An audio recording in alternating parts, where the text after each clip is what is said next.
Hi, today we're having a good conversation with Molly Faulkner, a professor here at Palomar College and a well-known performer for her works. Tell me a little about yourself and how did you get into dancing? And well, I said, Mom, can I take ballet class? And she said, well, we don't have enough money for both. So I started ballet, and now I wish I still played piano. Out of all the different styles of dancing, why is ballet most appealing to you? I actually started dancing at 10, and I was taken with the formality. I was one of those rare kids that didn't want to just jump around and move. I really liked the structure of ballet. There are certain exercises at the bar, there are certain exercises in the center, and it really appealed to me, the structure of ballet. Structure and the movements?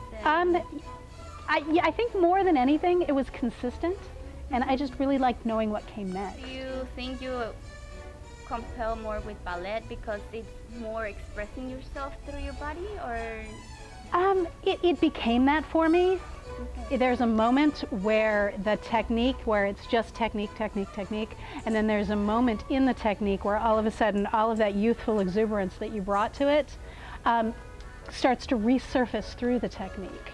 And that was probably after 3 or 4 years of dancing. I found a real self-expression through the vocabulary of ballet. Describe your creative process.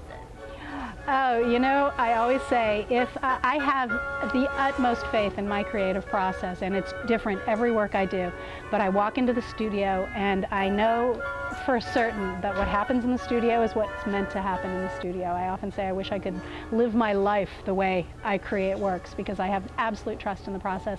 A lot of times it's music driven. Sometimes it'll just be a phrase of movement that I'm really intrigued with that I'll work with. Sometimes it's an absolute project where for musical theater it's very structured. I just finished up last year Guys and Dolls. So it really does depend on the dancers, and I watch them move, and that informs my process more than anything else. Have you ever danced anything? I was a professional dancer for a number of years. I did professional ballet for years. I worked at Tokyo Disney. Wow. I was the Muppet Grover on Sesame Street Live for a tour. I did industrials over in Europe.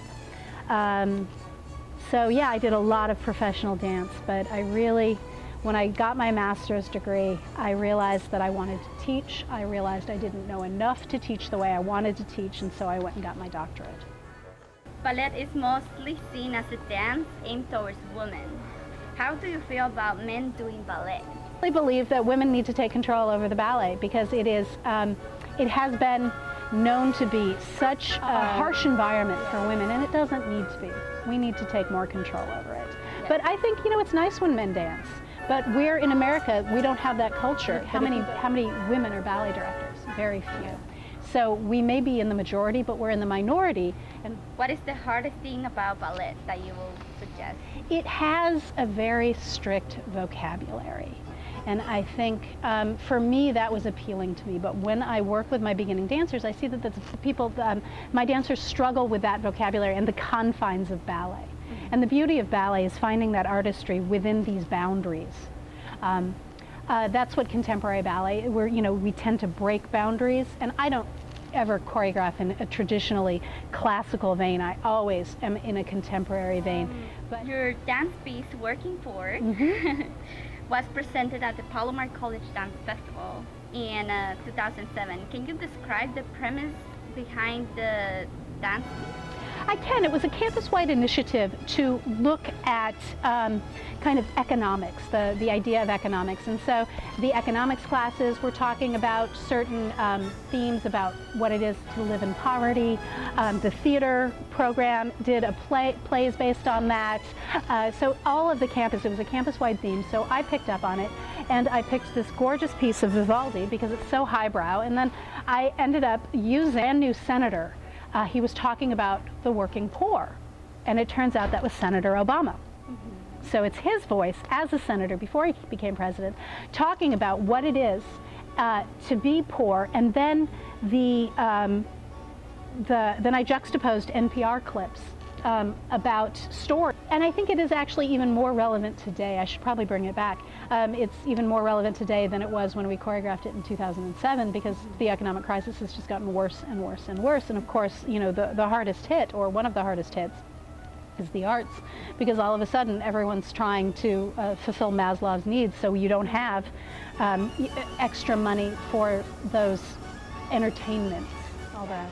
I always thought it was unfair that bigger dancers or dancers with not the typical body type for ballet were not allowed to have that self-expression through the technique, and I just felt it was completely unfair. So I vowed as a teacher, that's one of my major tenets of my own teaching philosophy, is that everyone should be able to dance, everyone should be able to do ballet, and it doesn't matter what your body size is. It doesn't matter whether or not you're 30 pounds underweight, which is traditionally what the ballet body looks like. And I enjoy watching real bodies move. To me, that's exciting. If you're this big around, or if you're Natalie Portman, who lost all that weight and tries to dance, I think that there's something really beautiful about the human form in motion. Thank you so much. Thank you.